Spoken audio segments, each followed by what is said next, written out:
Halo semuanya, di video kali ini saya akan sedikit menjelaskan tentang makalah saya yang berjudul Strategi Pemasaran untuk Meningkatkan Volume Penjualan Rokok Elektrik. Sebelum itu saya ingin memperkenalkan diri kepada kalian semuanya.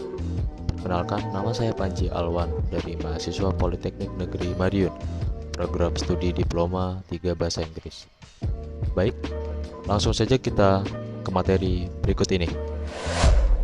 Pengertian pemasaran adalah sebuah strategi bisnis yang mengacu pada aktivitas yang dilakukan perusahaan untuk mempromosikan penjualan suatu produk. Di sini, pemasaran adalah mencakup periklanan, penjualan, dan pengiriman produk kepada konsumen atau bisnis lain. Beberapa aktivitas pemasaran seringkali dilakukan oleh perusahaan lain. Tujuan dari pemasaran adalah tentunya untuk memaksimalkan keuntungan dengan membuat strategi penjualan. Dalam pemasaran, perusahaan menentukan strategi yang harus disesuaikan dengan target yang disasar. Yang kedua, di sini saya akan menjelaskan konsep pemasaran yang telah saya sebutkan berikut ini. Konsep pemasaran pada perusahaan umumnya dibedakan menjadi 5 jenis.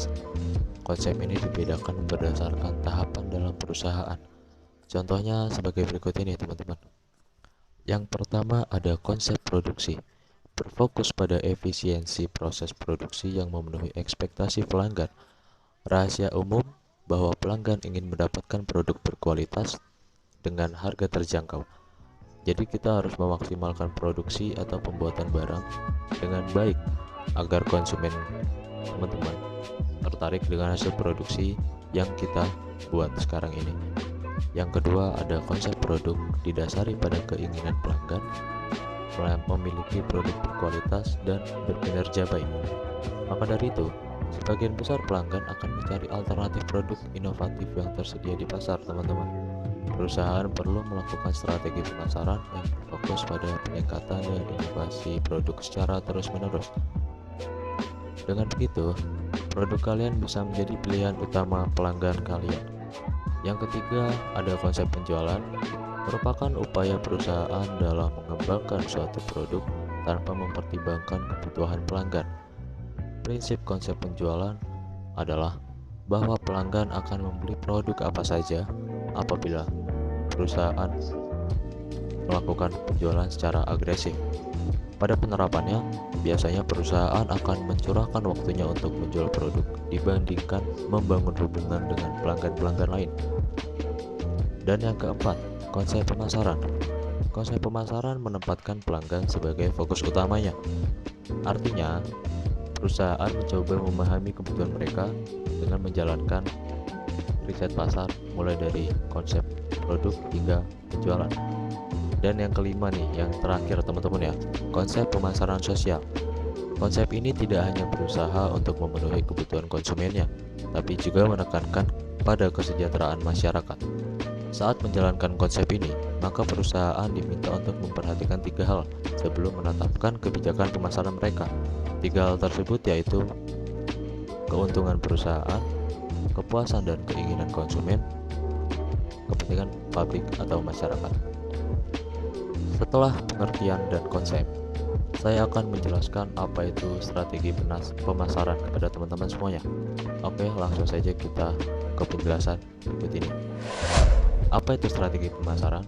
Menurut Kamus Umum Bahasa Indonesia, strategi adalah rencana yang cermat mengenai kegiatan untuk mencapai sasaran khusus. Menurut Jiptono, strategi adalah suatu alat untuk menggambarkan arah bisnis yang mengikuti lingkungan yang dipilih dan merupakan pedoman untuk mengalokasikan sumber daya dan organisasi. Kotler juga berpendapat bahwa strategi adalah sebagai rencana permainan untuk mencapai sasaran usaha dengan menggunakan pemikiran yang strategis. Berikut adalah tujuan pemasaran yang wajib kalian ketahui, teman-teman, untuk meningkatkan volume penjualan bisnis kalian, terutama di bidang rokok elektrik. Apa sih tujuan pemasaran? Yaitu mencapai tingkat keuntungan tertentu, pertumbuhan perusahaan, atau peningkatan pangsa pasar. Di dalam pandangan konsep pemasaran, tujuan perusahaan ini dicapai melalui kebutuhan konsumen. Keputusan konsumen diperoleh setelah kebutuhan dan keinginan konsumen dipenuhi melalui kegiatan pemasaran yang terpadu.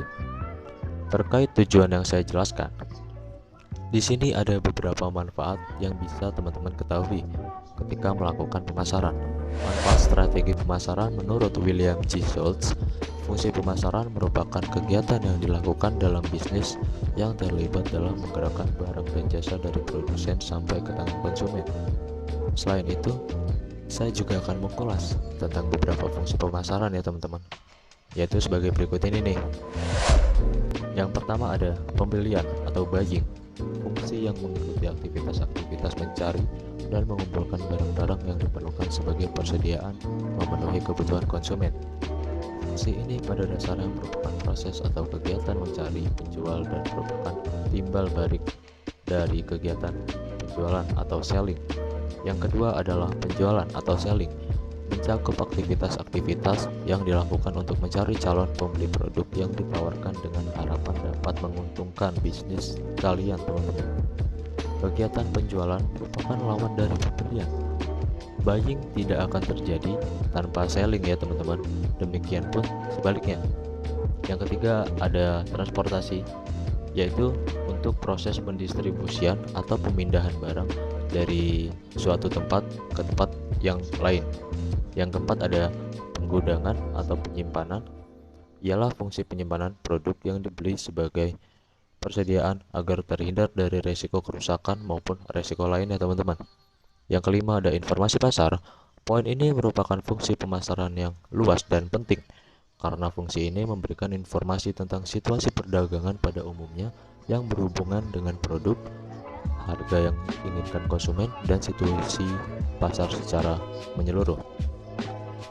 Selanjutnya nih, ada beberapa strategi pemasaran yang akan saya jelaskan di video kali ini, yaitu sebagai berikut teman-teman. Yang pertama ada strategi integrasi, memungkinkan perusahaan dapat mengendalikan para distributor, pemasok, atau pesaing. Yang kedua ada strategi intensif, penetrasi pasar dan mengembangkan produk kadang disebut sebagai strategi intensif ya, karena semuanya memerlukan usaha-usaha intensif. Jika posisi persaingan perusahaan dengan produk yang hendak ditingkatkan untuk menarik minat konsumen yang ada di pasaran publik teman-teman. Yaitu selanjutnya ada strategi diversifikasi. Terdapat 3 jenis, yaitu diversifikasi, konsentrik, horizontal, dan konglomerat. Menambah produk atau jasa baru namun masih terkait biasanya disebut diversifikasi konsentrik. Menambah produk atau jasa baru yang tidak terkait untuk pelanggan biasanya disebut diversifikasi horizontal. Menambah produk atau jasa baru yang tidak terkait ataupun disebut diversifikasi konglomerat. Ada juga defensif terjadi ketika suatu organisasi melakukan restrukturisasi melalui penghematan biaya dana untuk meningkatkan kembali penjualan dan laba yang sedang menurun. Kadang disebut sebagai strategi berbalik, turnaround, atau reorganisasi. Rasionalisasi biaya dirancang untuk memperkuat kompetensi pembeda dasar organisasi. Yang terakhir nih teman-teman, yaitu ada strategi umum menurut Porter. Ada 3 landasan strategi yang dapat membantu organisasi memperoleh keunggulan kompetitif, yaitu keunggulan biaya, diferensiasi, dan fokus. Porter menamakan ketiganya strategi umum. Keunggulan biaya menekankan pada pembuatan produk standar dengan biaya per unit sangat rendah untuk konsumen yang peka terhadap perubahan harga. Diferensiasi adalah strategi dengan tujuan membuat produk dan menyediakan jasa yang dianggap unik di seluruh industri dan ditujukan kepada konsumen yang relatif tidak terlalu peduli terhadap perubahan harga. Fokus berarti membuat produk dan menyediakan jasa yang memenuhi keperluan sejumlah kelompok kecil konsumen. Oke, kali ini kita akan memasuki materi yang terakhir nih. Apa sih strategi bauran pemasaran? Di sini saya akan menjelaskan secara singkat menggunakan versi saya. Yuk kita simak bareng-bareng.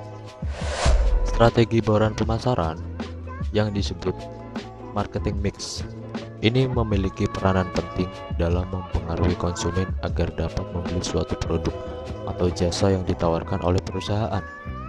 Pengertian bauran pemasaran yaitu yang pertama menurut Alma, Marketing mix merupakan mencampur kegiatan-kegiatan marketing agar dicari kombinasi maksimal sehingga mendapatkan hasil yang memuaskan untuk bisnis kalian nih, terutama teman-teman ya. Menurut Zetan and Bittner, bauran pemasaran adalah elemen-elemen organisasi perusahaan yang dapat dikontrol oleh perusahaan dalam melakukan komunikasi dengan tamu dan untuk memuaskan tamu.